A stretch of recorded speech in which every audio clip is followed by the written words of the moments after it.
अस्सलाम वालेकुम दोस्तों मैं डॉक्टर इमरान कादिर और आज मैं आप लोगों के साथ डिस्कस करूंगा पेशाब की इन्फेक्शन जिसको हम यूटीआई भी कहते हैं। दोस्तों जो पेशाब की इन्फेक्शन होती है उसमें कुछ सिम्टम इस तरह की होती हैं जिसमें पेशाब के साथ स्मेल आती है और पेशाब करते हुए जलन या दर्द महसूस होती है और उसके अलावा जो पेशाब है उसका कलर जो है ना गदला हो जाता है या फिर पिंक कलर का हो जाता है और इसके साथ साथ पेशेंट को हो सकता है फीवर और साथ पेशेंट को नॉजिया और वोमिटिंग भी हो सकती है। ये सारी सिम्टम्स पेशेंट को आती हैं अगर पेशेंट को पेशाब की इन्फेक्शन है या यूटीआई है। दोस्तों औरतों में ये मर्दों की निस्बत ज़्यादा पाया जाता है। इसकी मेन वजह ये होती है कि औरतों में जो पेशाब की नाली है उसका साइज़ छोटा होता है, यूरिथ्रा जिसे कहते हैं, और औरतों में तकरीबन वो 4 सेंटीमीटर 5 सेंटीमीटर का होता है जबकि मर्दों में वो 17-18 सेंटीमीटर का होता है। तो इसलिए असेंडिंग इन्फेक्शन यानी कि जो पेरिनियम की जगह वहाँ से इन्फेक्शन जाने के चांसेस औरतों में ज़्यादा होते हैं एज़ कम्पेयर टू मर्दों में वो कम होते हैं। इस वजह से औरतों में ये ज़्यादा पाया जाता है। तो दोस्तों उसके लिए जो टेस्ट करवाए जाते हैं उसमें एक तो हम यूरिन कंप्लीट टेस्ट करवाते हैं। यूरिन कंप्लीट टेस्ट में पेशाब के अंदर पस सेल्स आ रहे होते हैं, सम टाइम आरबीसीज आ रहे होते हैं। तो कुछ लोग परेशान होते हैं कि खून आ रहा है। यूजुअली ये आरबीसीज इसी की वजह से आ रहे होते हैं, जो पस आ रही है उसकी वजह से इन्फेक्शन होती है, इन्फेक्शन की वजह से ब्लीडिंग हो रही होती है, उस वजह से पस सेल आ रहे होते हैं। इन टेस्ट में नाइट्राइट आ रहे होते हैं, वो भी शो करता है कि पेशेंट को यूटीआई यानी कि इन्फेक्शन है। और लिकोसाइट एस्ट्रेज आ रहे होते हैं, डब्ल्यूबीसीज पेशेंट के बड़े होते हैं यूरिन के अंदर, ये सब चीज़ें शो करती हैं। अगर हम पेशेंट का ब्लड टेस्ट कराएं जिसे हम सीबीसी कहते हैं तो उसमें पेशेंट का टीएलसी अक्सर रेज होता है। तो दोस्तों फर्स्ट ऑफ ऑल हमने अगर किसी को यूटीआई हो गया है तो वो लंबी चौड़ी इन्वेस्टिगेशंस में नहीं जाना होता है। मोस्ट ऑफ द केसेस हम कल्चर भी पहले टाइम पे नहीं करवाते। अगर किसी को पहली दफ़ा यूटीआई हुआ है यानी कि पेशाब की इन्फेक्शन हुई है तो उसको हम जस्ट एम्पिरिकल एंटीबायोटिक देंगे, यानी कि कोई ऐसा एंटीबायोटिक दें जो ब्रॉड स्पेक्ट्रम हो। अगर ब्रॉड स्पेक्ट्रम एंटीबायोटिक देने से पेशेंट इंप्रूव कर रहा है तो फिर मज़ीद टेस्ट की ज़रूरत नहीं होती। दोस्तों इसके सिम्टम्स में एक सिम्टम्स होती है अर्जेंसी जिसको कहते हैं, कि यानी कि जब पेशेंट को यूरिन आता है पेशेंट पेशाब को कंट्रोल नहीं कर पाता और पेशेंट को भाग कर वॉशरूम जाना पड़ता है, यानी कि इसको अर्जेंसी हम कहते हैं।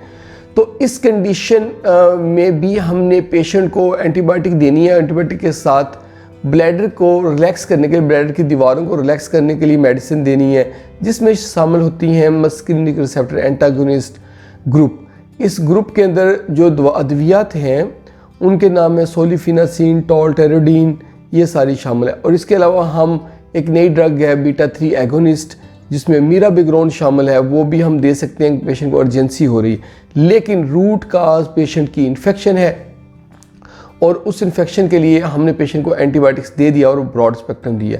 यूजुअली ये इकोलाई होता है, इसके अलावा क्लेबिशेला भी हो सकता है, स्टेफिलोकोकस और स्ट्रेप्टोकोकस भी हो सकती है, लेकिन इकोलाई जो बैक्टीरिया है वो ज़्यादा इसको काज करता है। तो ये आपने एंटीबायोटिक दे दिया, पेशेंट इंप्रूव कर गया।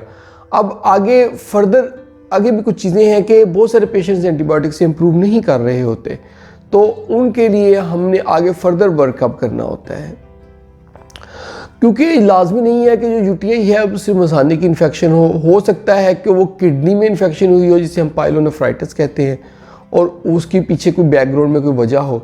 पेशेंट को तो हमने सबसे पहले कल्चर सेंसिटिविटी करवाना है। हो सकता है कि जो हमने एंटीबायोटिक दिया है वो उस जो बैक्टीरिया है उसको ना मार रहा हो, तो हम antibiotic according to culture sensitivity दे के उसको करने की कोशिश करते हैं। अगर पेशेंट का जो सस्टेन कर रही है इन्फेक्शन, ख़ास तौर पर अगर मेल पेशेंट है उसमें यूटीआई है तो उसकी कोई ना कोई वजह होती है, तो उसमें हमने फर्दर अल्ट्रासाउंड करवाना होता है। मर्दों में अल्ट्रासाउंड हम करवाते हैं तो प्रोस्टेट का साइज़ लाजमी देखना है, पीवीआर जो देखना है यानी कि पेशाब करने के बाद पीछे कितना पेशाब रह जाता है ये देखना है। और इसके अलावा हमने मर्दों में ऊपर किडनी देखने होते हैं कि जो किडनी है उसमें कोई स्टोन तो नहीं है, कोई और चीज़, कोई रुकावट, यूरेटर में रुकावट तो नहीं है। फीमेल में प्रोस्टेट तो नहीं देखना होता, लेकिन हमने ये देखना है कि पेशेंट की एज क्या है। अगर तो पेशेंट की एज 60 से ज़्यादा है तो उसमें चांसेस होते हैं कि ओल्ड एज की वजह से यूरिथ्रा स्टीनोज हो जाता है, यानी यूरिथ्रा टाइट हो जाता है, जिसकी वजह से पेशाब प्रॉपर तरीके के बाहर नहीं निकलता। तो उसमें करना ये होता है कि अगर पेशाब प्रॉपर नहीं निकला तो हमने उस यूरिथ्रा को डायलेट करना होता है, यानी खोलना होता है। इसके अलावा हम अल्ट्रासाउंड पे हमें काफ़ी चीज़ें मिल जाती हैं, जैसे किडनी के अंदर अगर स्टोन है, अगर हाइड्रोनेफ्रोसिस यानी कि यूरिटर में रुकावट है, वो स्टोन की वजह से भी हो सकती है, किसी और वजह से भी रुकावट हो सकती है। ये सारी चीज़ें, या पैदाइशी तौर पे एनॉमली है, यानी कि किडनी की जो शेप है पैदाइशी तौर पे ही वो ठीक नहीं है, ये सारी चीज़ें हमने देखनी होती हैं। इससे हमें अंदाज़ा हो जाता है कि यूटीआई पेशेंट को क्यों हो रहा है, तो फिर उस काज को हमें ट्रीट करना होता है। फर्दर इन्वेस्टिगेशन में IVU या सिटी यूरोग्राफी ये भी करवाते हैं, इससे भी हमें काफ़ी चीज़ें क्लियर हो जाती हैं। तो दोस्तों, ये थी हमारी वीडियो पेशाब की इन्फेक्शन के ऊपर, जिसमें हमने डिस्कस किया कि पेशाब की इन्फेक्शन मसाने में, यूरिटर में या किडनी में किसी जगह पे भी हो सकती है, और उसका ट्रीटमेंट हम एंटीबायोटिक से करते हैं। और अगर एंटीबायोटिक से आराम ना आ रहा हो तो हम देखते हैं कि कोई और वजह तो नहीं है, उसको ट्रीट करते हैं। होप आप लोगों के कंसेप्ट क्लियर हो गए होंगे कि पेशाब की इन्फेक्शन क्या होती है। अगर आपको वीडियो पसंद आई है तो आप इसको जल्दी से लाइक कर दें और इस वीडियो को शेयर करें उन सब दोस्तों के साथ जिनको इसकी ज़रूरत है, और जो पेशाब के मसाइल का शिकार रहते हैं या जो मेडिकल का नॉलेज लेना चाहते हैं, जो अपनी सेहत का ख्याल रखते हैं। और हमारे चैनल को जल्दी से सब्सक्राइब कर दें ताकि आपको इस तरह की अच्छी अच्छी वीडियोस मिलती रहें। बहुत बहुत शुक्रिया।